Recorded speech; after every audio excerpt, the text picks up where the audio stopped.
பேரறிஞர் அவரும் இவரும் சேர்ந்து செய்த தமிழ் பணிகள் இருக்க அளவிடற்கரிய தமிழ் பணி.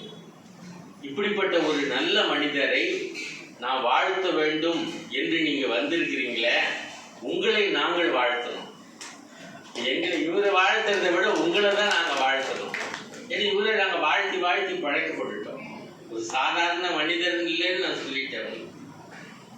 தமிழ் முழுதும் அறிந்த தகைமையன் என்று சிலப்பதிகாரத்தில் ஒரு வரி வரும். தமிழ் முழுதும் அறிந்த தகைமையன். அப்போ முழுமையா அறிந்த ஒருத்தர்.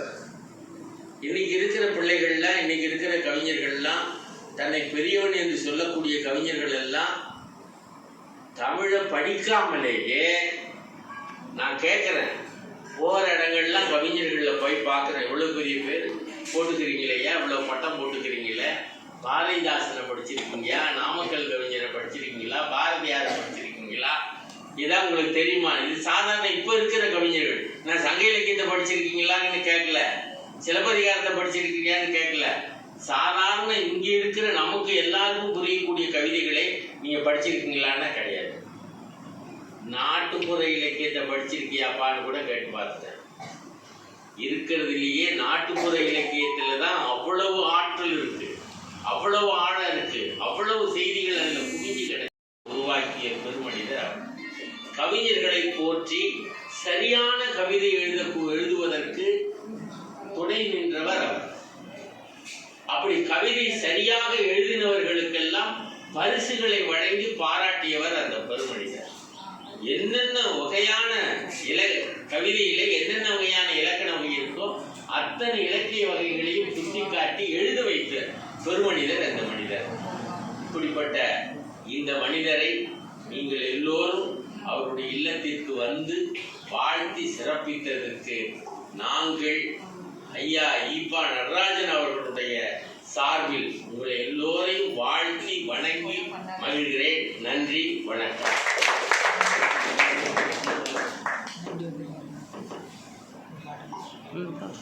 ஐயா நடராசன் அவர்கள் எத்தனை நூல்களை எழுதியிருக்கிறார் என்று தெரியுமா என்று சொல்லிவிட்டு சென்றார். என்று திருக்குறளிலே ஆழ்ந்த சிந்தனையை முழுக்க முழுக்க ஆய்வு நூலாக 18 நூலும் அமைந்திருக்கிறது. அதுதான் நாங்கள் கூடுதல் சிறப்பு. ஐயா அவர்கள் சொல்லிவிட்டு சென்றார், இன்றைக்கு கவிஞர்கள் எல்லாம் எப்படி இருக்கிறார்கள் என்று தெரியுமா என்று ஒரு கேள்வி எழுப்பினார். உள்ளபடியே சொல்ல போனால் யாரெல்லாம் சொற்களை போட்டு உரைநடையெல்லாம் எழுதி திணிக்கிறார்களோ அவர்களெல்லாம் கவிஞர்கள் என்று சொல்லப்படுகிறார்கள். உள்ளபடியே தமிழ்நாட்டில் சொல்ல போனால் ஒரே ஒரு பாவலர் தான், காசி ஆனந்தன் தான் அனைவருக்கும் தெரிந்த தனித்தமிழ் பாவலர், பிறமொழி நடை இல்லாமல் எழுதக்கூடியவர். இன்னும் கூடுதலாக சொல்ல போனால் திரைப்படங்களிலே கவிஞர் தாமரை, அறிவுமதி விரல் விட்டு எண்ணக்கூடியவர் தான் பிறமொழி கலப்பில்லாம பாடலை எழுதக்கூடியவராக இருக்கிறார். ஐயாவை பற்றி மிக சிறப்பாக எடுத்துரைத்து சென்ற சிலம்புச்செம்மல் சிலப்பதிகாரம் தெரியும் சொல்றது மட்டும் இல்லாம அதனுடைய மேற்கோள்களாக அதனுடைய வரிகளை சொல்லி எங்களுக்காக மாணவர்களை மாணிக்கம் என்று சொன்னார்கள். உள்ளபடியே சொல்ல போனால் இன்னும் கூடுதலாக மாணிக்கம் ஒவ்வொருத்தரும் பொதுவா மாணிக்கம் என்று சொல்லாமல் ஒவ்வொருத்தரும் ஒவ்வொரு மாணிக்கம் என்பதை காலப்போக்கிலே நீங்கள் அறிவீர்கள் என்பதை இவ்விடத்திலே பதிவு செய்து வாழ்த்துறை சொன்ன புலவர் தமிழ்முதன் ஐயா அவர்களுக்கும் நன்றி கூறி விடைபெறுகிறேன். அடுத்ததாக வாழ்த்துறை வழங்க சிலம்புநம்பி அமிர்த தமிழ் ஆழ்வரங்கத்தினுடைய ஒருங்கிணைப்பாளர் இளவரசர் அமிர்தன் ஐயா அவர்களை அன்போடு அழைக்கிறேன்.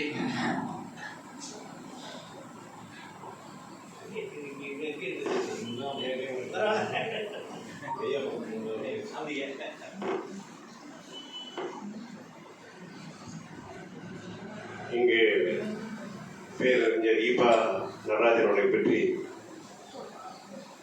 வாழ்த்து நல்கவும் அவரை புகழை பார்வம் கொண்டுள்ள அத்துணை பேரையும் முதுக்கன் வணங்கி இந்த அருமையான நிகழ்வினை இந்த இளைஞர் பட்டாளமானது தொடர்ந்து இவர்களை கண்காணித்து வருகின்றேன். அவர்கள் செயல்பாடுகளை கண்டு வியந்து பல முறை பல ஊரில் நடக்கும் போதெல்லாம் அங்கெல்லாம் போய் நான் கலந்து கொள்ள வேண்டும் விரும்பியிருக்கின்றேன். உள்ளபடி நான் சொல்வதெல்லாம் சத்தியம்.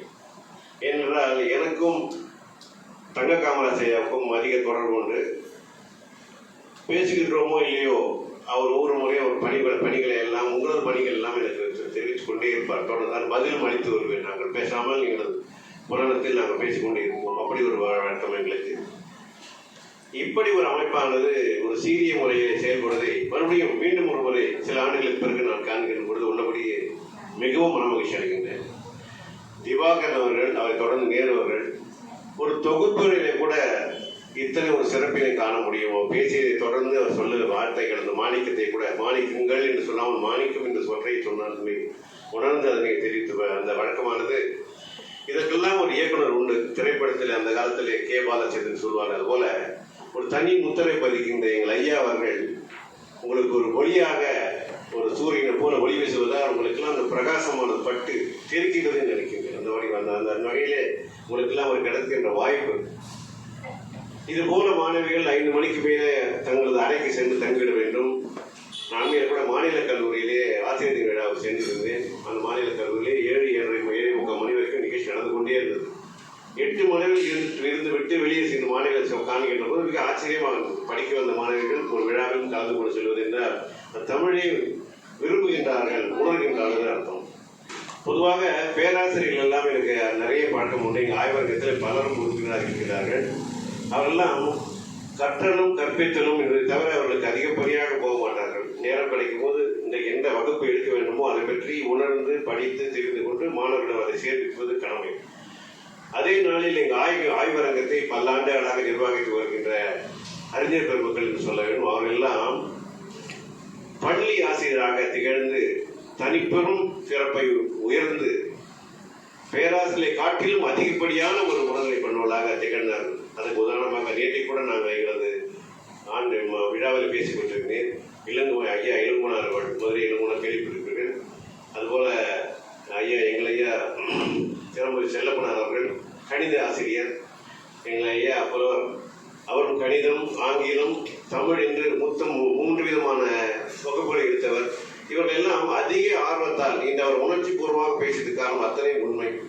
இந்த செந்தமிழ் திருத்தியரை இழுத்து செல்கின்ற இந்த மாணவ செல்வங்கள் அத்தனை அழகாக நேர்த்தியாக இன்னைக்கு உளப்பூரிப்போடு நாங்கள் எல்லாம் பார்ப்பது நுனி நாக்கில் சொல்லலாம், நாக்கு வாய் வரை சொல்லலாம். உணர்வு இதயத்திலிருந்து வாழ்த்துகின்ற ஒரு இதயம் இருக்கின்றது.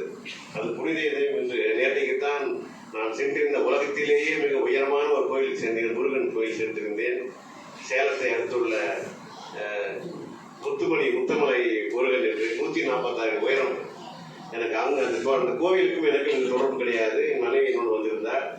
சிறந்த ஒரு திறமைக்குரியவர் தான் இந்த இன்றைய கதாநாயகர் ஈபா நடராஜன் ஐயா அவர்கள். இந்த மாணவர்கள்லாம் எனக்கு ரொம்ப, அதாவது என்ன, நான் சென்னை பல்கலைக்கழகத்தில் தணிக்கையாளராக இருந்தேன். அது மட்டும் இல்லை, இப்போ கூட அங்கே இருக்க பேராசிரியர்லாம் எனக்கு பலர் என்னுடைய நண்பர்களாக இருப்பார்கள். நான் தொடர்ந்து வாரந்தோறும் சென்னை பல்கலைக்கழகத்தில் நான் வருவது உண்டு. இப்போ கூட போன வாரம் வந்தேன். இப்போ மாணவர்கள்லாம் சந்தித்து உரையாடக்கூடிய வளம். அப்படி இருக்கிற இந்த காலகட்டத்தில் இந்த மாணவர்கள்ட்ட எப்படின்னு அவர்களை வெளியே கொண்டு வரணும், அவர்களுடைய உள்ள கிடக்கைகளை வெளியே கொண்டு வந்து எதேனும் செய்ய வேண்டும் என்று பேராசிரியர்களை கேட்டால் பேராசிரியர் என்ன சொல்கிறாருன்னு சொன்னால், அவங்க படிக்கிறதே இல்லை, நாங்கள் அவங்கள போட்டு மேய்க்கிறோன்னு சொல்கிறாங்க.